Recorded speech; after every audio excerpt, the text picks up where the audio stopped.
Hola, ¿estamos para empezar? Sí, creo que sí. Bien. ¿Cómo van con la semana? Digamos, voy a hacer algunos comentarios y después vamos a arrancar con la semana 5. ¿Lograron avanzar con la semana 4? ¿O quedó todo en medio en stand-by debido a los acontecimientos de la semana anterior y la semana pasada?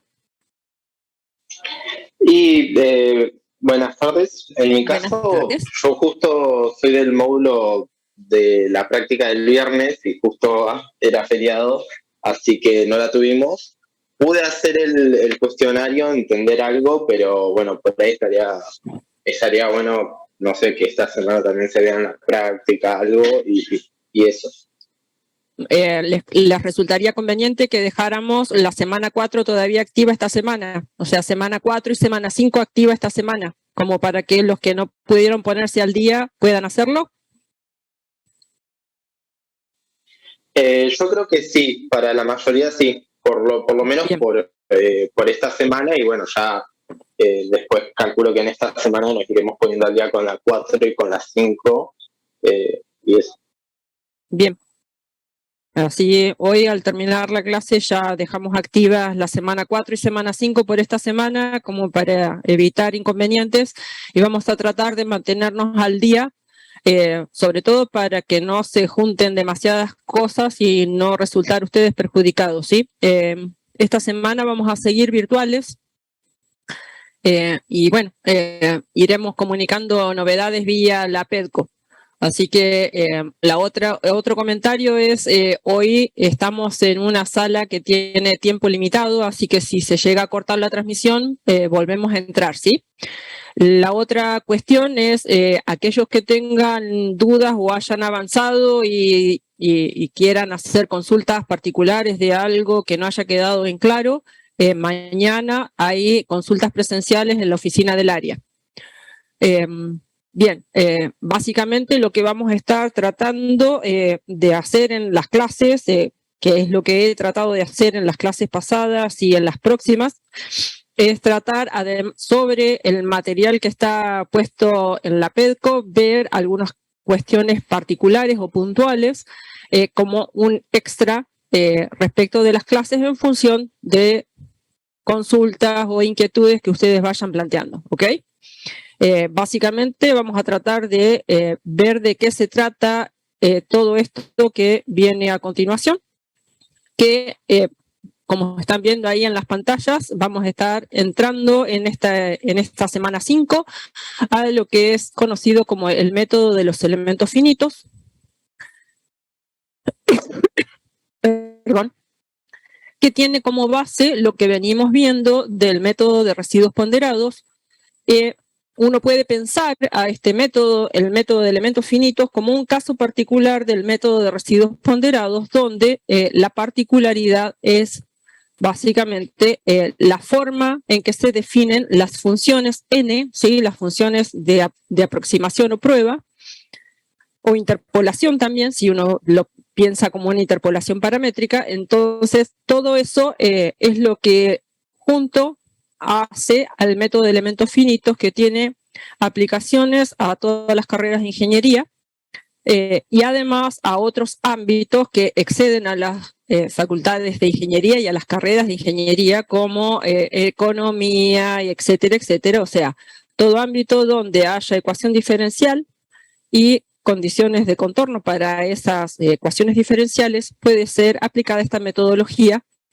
Y hay otras metodologías que no se ven en este curso que también se basan en el método de los residuos ponderados, y es lo que hace que luego trabajen combinadamente todas estas metodologías particulares, ¿ok? Bien, entonces vamos a empezar con la semana 5 y para ir viendo sobre el apunte, estoy admitiendo gente, disculpen.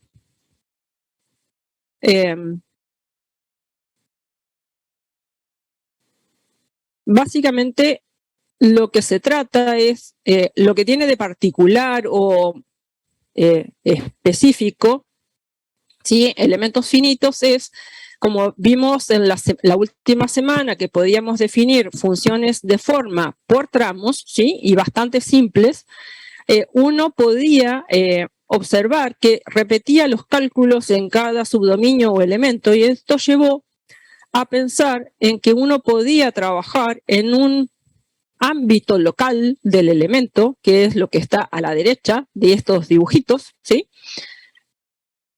Y relacionarlo a través de la transformación afín, que simplemente uno lo puede pensar como un cambio de variables, ¿sí? Que lo que hace es estirar o acortar el dominio real, ¿sí? En el dominio de las X, porque estamos trabajando por el momento en problemas unidimensionales, y mudarlo, por así decirlo, a un sistema que vive pegado al elemento propio, ¿sí? Que vamos a denominar cita, y por conveniencia vamos a hacer que este elemento, que vamos a llamar de aquí en más elemento maestro, tiene su dimensión fija entre -1 y 1, ¿ok? Entonces uno puede establecer un paralelismo entre el dominio global, que está a la izquierda, y el dominio local, que está a la derecha. Entonces uno dice, bueno, el elemento de longitud HDE va desde el nodo I hasta el nodo J, que tienen sus coordenadas correspondientes XI y XJ. Mientras que en el elemento maestro, la I se corresponde con el 1, la J con el 2, y la dimensión de todos los elementos respecto de sí mismos va a ser siempre longitud 2, ¿sí? La que varía es la global, la HDE, obviamente, como varían las coordenadas que definen a los nodos, donde están posicionados los nodos en el sistema global. Entonces, cuando uno pasa a las interpolaciones y a los parámetros, uno dice, bueno, en el sistema global tenemos un parámetro asociado al nodo I, un parámetro asociado al nodo J, y lo mismo pasa en el sistema local. Un parámetro asociado al nodo 1 y un parámetro asociado al nodo 2.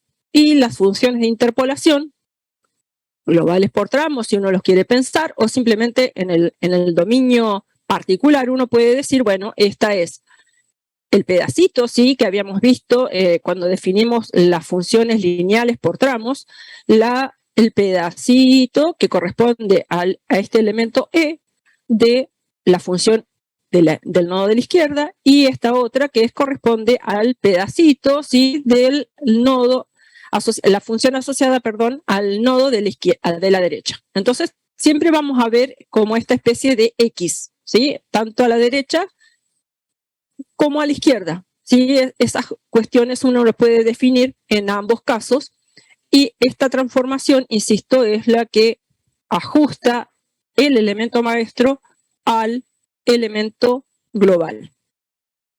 ¿Estamos? Entonces, bien, aquí hay una tabla donde se explicita esto que recién vimos en ese pequeño gráfico, y lo que podemos observar es este paralelismo entre ambas cosas, ¿sí? Entonces, podemos relacionar los dos dominios, el global y el local, con la transformación afín a través de un cambio de variable, tal que a cita, asociados a la coordenada del nodo X y a la coordenada del nodo J, le corresponde el cita 1 y el cita 2, tal que este cita valuado en XY me dé epsilon 1 y el cita valuado en XJ me dé el epsilon 2, con lo cual uno podría plantear que esta función de transformación es epsilon de cita igual a más b por x. Entonces, con estas dos condiciones que tenemos aquí, podemos plantear un sistema y encontrar los dos parámetros a y b para esa transformación. Perdón. ¿Ok? Simplemente despejando, y luego si queremos la transformación inversa, lo que hacemos es despejar la x de esta, ¿sí? Y obtenemos la transformación inversa, lo cual es bastante fácil de acordarse, porque uno dice x de cita es xj menos xy, que son datos, porque nosotros ya discretizamos nuestro dominio, ¿sí? Elegimos dónde vamos a poner los nodos, y esto es el semi largo de ese elemento, multiplicado por zeta, y esto que está aquí, xj más xy sobre 2, es el centro de ese elemento, ¿sí?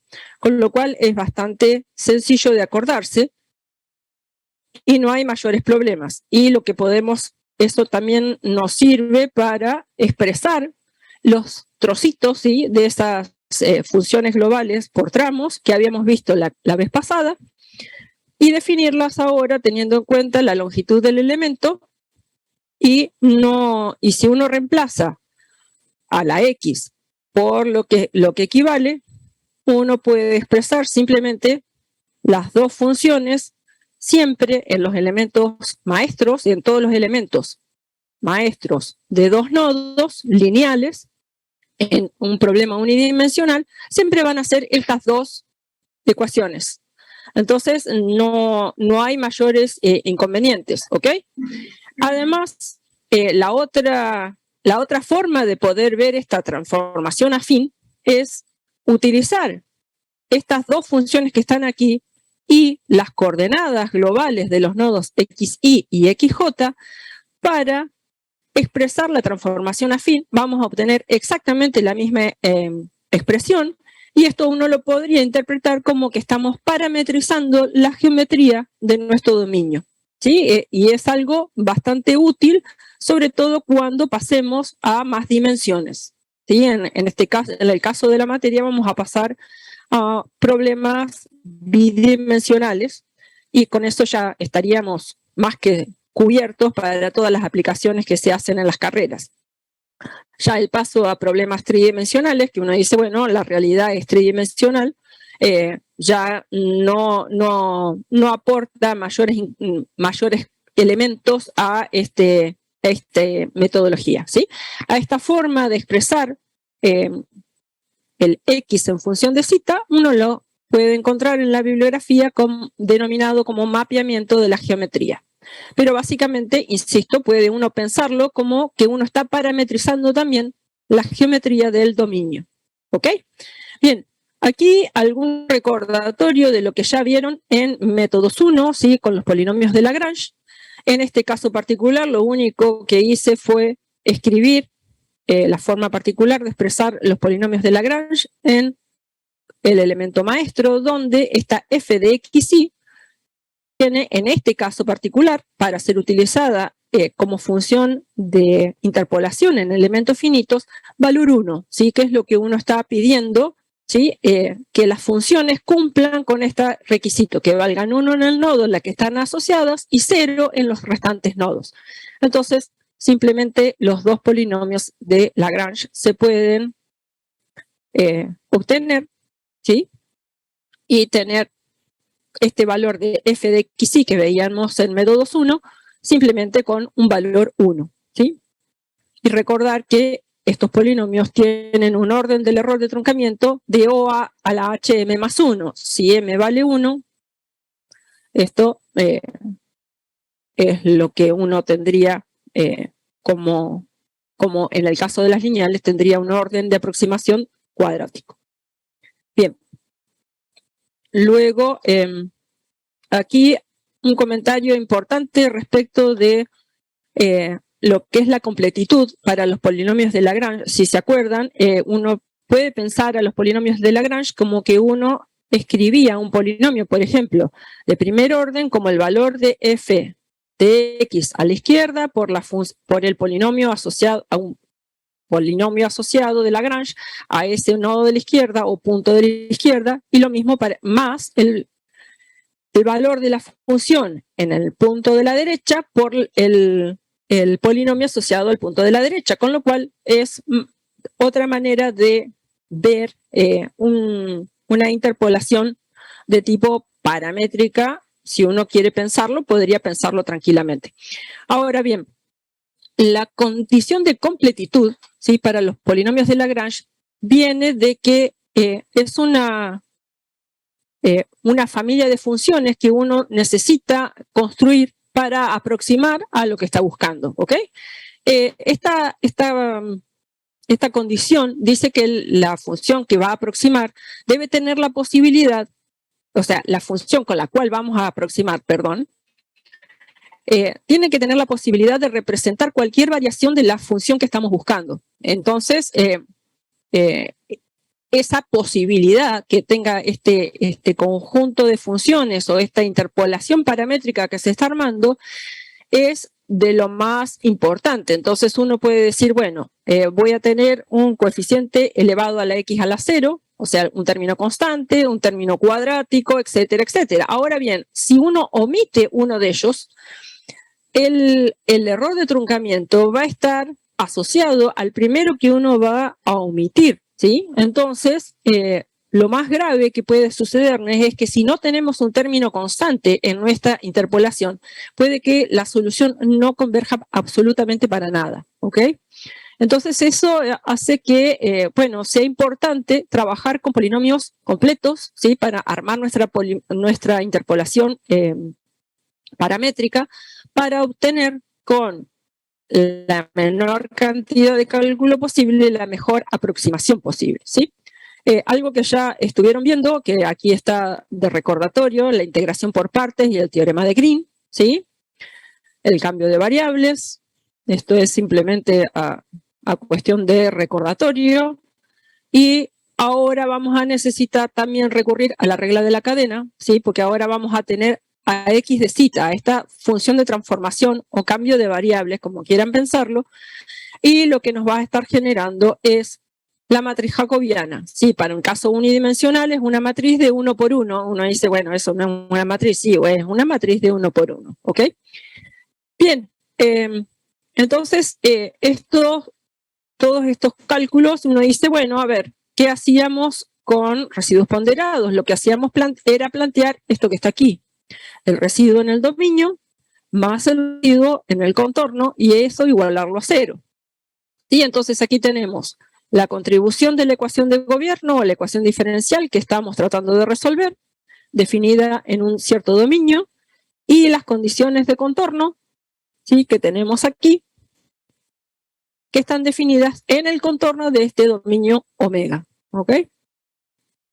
Bien, entonces uno puede a esto decir, bueno, ahora voy a hacer una discretización de mi dominio, lo voy a dividir en segmentos, en este caso unidimensional, ¿sí? Donde estos segmentos no se solapan y tampoco dejan espacios sin cubrir, ¿sí? De modo tal de que pueda hacer uso de la propiedad de las integrales, de que la integral extendida a todo el dominio sea reemplazado por la suma de las integrales en cada segmento o subdominio, ¿sí? Que de aquí en más vamos a pasar a llamar elemento, ¿sí?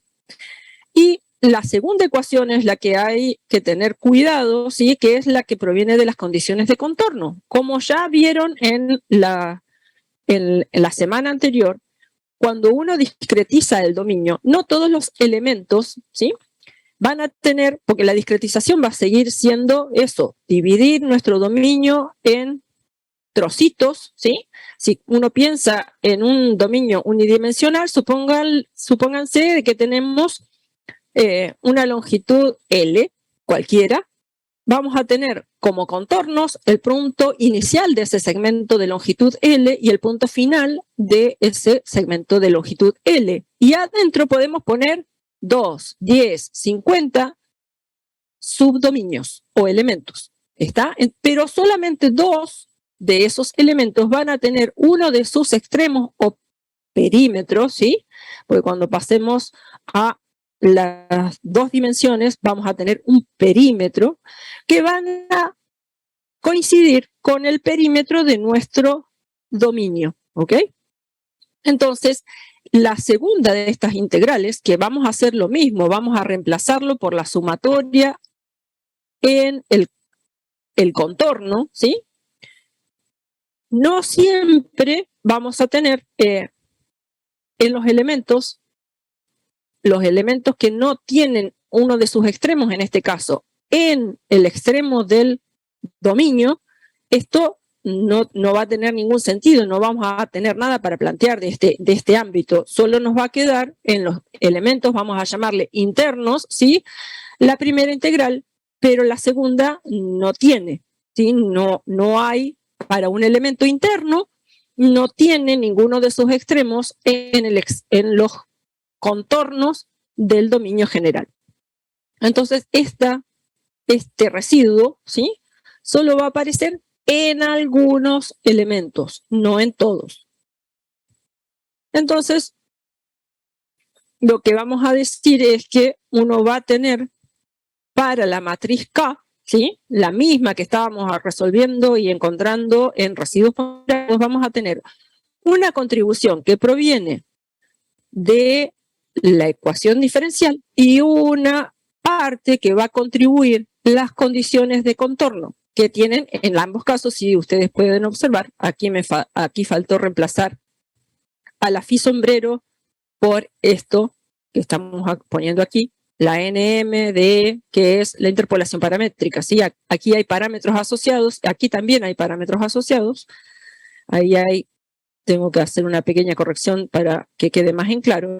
Y la misma situación sucede con los términos de F.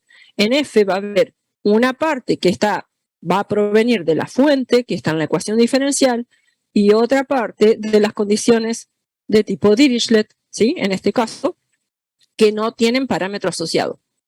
¿Ok? Entonces, lo que tiene parámetro asociado va a ir a contribuir a la matriz K del elemento, mientras que lo que no tiene parámetro asociado va a ir a parar al F del elemento.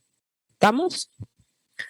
Y aquí nuevamente recalcar que estas dos contribuciones solo van a estar asociadas a aquellos elementos que tengan su contorno o su perímetro, para no confundir, vamos a decirle perímetro de los elementos y contorno del dominio, ¿sí? Cuando no coincidan, ¿sí?, estas dos no van a estar aportando nada, o sea, este término y este término en muchos casos no van a ser ceros directamente porque no existe, y van a quedar solamente las contribuciones que provienen de la ecuación diferencial. ¿Está? ¿Hay alguna duda, alguna pregunta al respecto? ¿O va quedando más o menos en claro? Tengo una duda de por qué la parte esa de la función de los parámetros K y F se hacían nulas, profe. ¿Por qué se anulaban?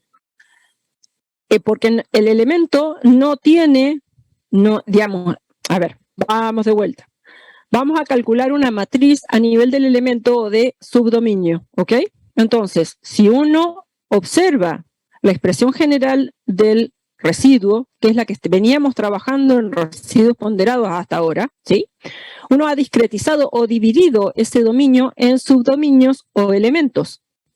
¿Estamos? ¿Hasta ahí vamos? El tema es que la ecuación de gobierno gobierna a todo el dominio, pero las condiciones de contorno, que es la segunda, ¿sí?, solo va a estar en los contornos. O sea, si estamos en un dominio unidimensional, esto solo va a estar en un extremo de ese dominio y en el otro. Y a esos dos puntos solo van a concurrir dos elementos, el primero y el último. Acá me está avisando el Zoom que me estoy quedando sin tiempo, así que vuelvo a reiterar que si se corta, cuando se corte volvemos a entrar. ¿Ok? Sí, entonces, entendí, pero entonces sí, eso sería solamente no nulo en los extremos.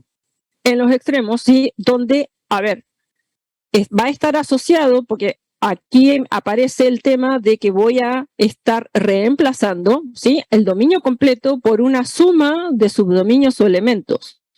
De esos subdominios o elementos, solo algunos van a tener su perímetro, vamos a decirlo así, en el contorno de nuestro dominio. Entonces, todo lo que provenga de este lado, en la mayoría de los elementos van a ser nulos. ¿Sí? No hay nada, porque el elemento no tiene parte de su perímetro en el contorno del dominio. Entonces, no hay nada en ese caso, ¿sí? Mientras que las integrales que provengan de este primer término sí van a existir siempre, en todos los elementos. ¿Ok? Por eso digo bien, que ahora sí queda un poco más claro. Bien, aquí es como dice el chiste, divide y vencerás. Bueno, básicamente elementos finitos se basa en eso, en dividir y vencer, ¿Para qué? ¿Cuál es el objetivo? Se pregunta uno, si ya lo veníamos resolviendo por residuos ponderados. Lo que pasa es que residuos ponderados tiene algunas desventajas, sí, que está bien, es mucho más amplio, en muchos aspectos nos permiten más libertad, pero además nos hacen trabajar más, porque nadie nos dice cómo encontrar las funciones de interpolación, ¿sí? Entonces el método de elementos finitos lo que hace es aclararnos eso. Vamos a usar como funciones de interpolación polinomios de tipo Lagrange y los podemos pensar como si fueran funciones globales definidas por tramos, ¿ok? Entonces, todo eso tiene como objeto poder sistematizar esos cálculos que ya veníamos viendo para que uno lo pueda meter adentro de un código, de un programa, ¿sí? Y poder resolver un montón de casos que vienen gobernados por la misma ecuación de gobierno y al cual le varía el tamaño del dominio, las condiciones de contorno, etcétera, etcétera, etcétera. Pero el código no lo tenemos que volver a tocar. O sea, hacemos un código que no, digamos, ustedes no van a codificar esto, pero para que lo vayamos pensando, existen muchísimos códigos que están libres, ¿sí? Y que uno los puede utilizar y hay que utilizarlos, por ser libres hay que tener algún conocimiento para utilizarlos correctamente. Después existen una gran cantidad de códigos, de elementos finitos que son bajo licencia, que obviamente ahí son mucho más las interfaces y las cuestiones que uno puede tener disponibles son mucho más sencillas para utilizar, pero claro, tiene un costo asociado en general bastante elevado, que es el costo de la licencia, ¿sí? Bien. Entonces, básicamente aquí, cuando uno ya pone todo esto en juego, va a tener que hacer uso, ¿sí?, de la regla de la cadena, porque ahora las funciones las va a tener definidas en cita y va a tener que meter a jugar a la transformación afín, va a aparecer el Jacobiano, ¿sí? Entonces, bueno, parte por parte vamos a ir viendo que los cálculos son, insisto, prácticamente los mismos que veníamos haciendo con residuos ponderados, con la peculiaridad que ahora ya tenemos definido, al definir la geometría de nuestro elemento, o sea, si es un elemento lineal de dos nodos, tiene asociados los polinomios de primer orden de Lagrange. Y listo, ¿sí? Entonces tenemos un problema menos con el cual lidiar. Entonces uno lo que va a hacer es tomarlo pedacito por pedacito, resolverlo, encontrar la matriz asociada a cada elemento, el vector de términos independientes asociado a cada elemento, y ahora vamos a ver cómo esa propiedad de las integrales, que hacía que la integral en todo el dominio fuera reemplazada por la suma de las integrales en cada subdominio o elemento, nos permite obtener la matriz global, ¿sí?, como lo que obteníamos cuando usábamos residuos ponderados, y todos los aportes al vector f, ¿ok? Entonces vamos a ir despacito. Entonces, bien, aquí estamos las condiciones de contorno y uno puede sintetizar el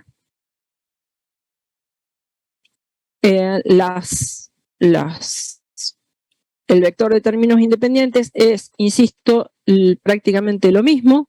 Lo que uno tiene es aquí a esta función P, ¿sí?, que es función de la posición, pero no es función de la variable de estado. Uno la puede reemplazar directamente, y si esta función f de x es simple, uno puede obtener puede ponerla directamente aquí e integrarla, lo cual no la hace muy eficiente, porque si uno tuviera el mismo dominio, la misma ecuación diferencial, las mismas condiciones de contorno, pero cambia esta f de x, tendría que volver a tocar el código. Y como dije recién, la idea es tratar de no tocar el código. Entonces, se propone que en el caso de que esta función f de x sea simple o no sea simple a los fines de generar un código, uno lo puede también parametrizar, así como parametrizó la función de aproximación, la geometría, también podemos aproximar la fuente utilizando las mismas funciones de interpolación u otras, si fueran más convenientes. En general es bastante frecuente que se usen las mismas funciones que se usan para discretizar al resto de las variables, ¿sí? En el problema. Insisto, esto tiene como finalidad escribir de una forma sistemática y más sencilla y manejable en un código las funciones de f de x, ¿sí? Las fuentes. Bueno, ahora vamos a pasar a ver un ejemplo que ya lo vimos cuando estábamos trabajando con la interpolación paramétrica, ¿sí? Y vamos a ver que lo único que se plantea en este caso es que hemos cambiado una de las condiciones de contorno, ¿sí? Para ver qué es lo que sucede. Entonces lo que decimos es, bueno, ¿quién es la función? ¿Qué es lo que pasa con esta interpolación paramétrica? ¿Quién es, digamos, todo esto tiene como misión decir quién es el residuo en el dominio y en el contorno?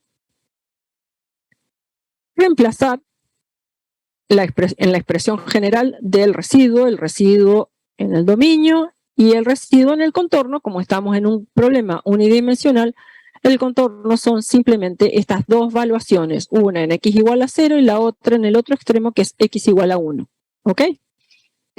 Entonces, de todo esto que está escrito aquí arriba, como vamos a usar una discretización con elementos de dos nodos, vamos a usar funciones lineales. Entonces, como tenemos una derivada segunda de una función lineal, ¿eso cuánto vale? ¿Existe?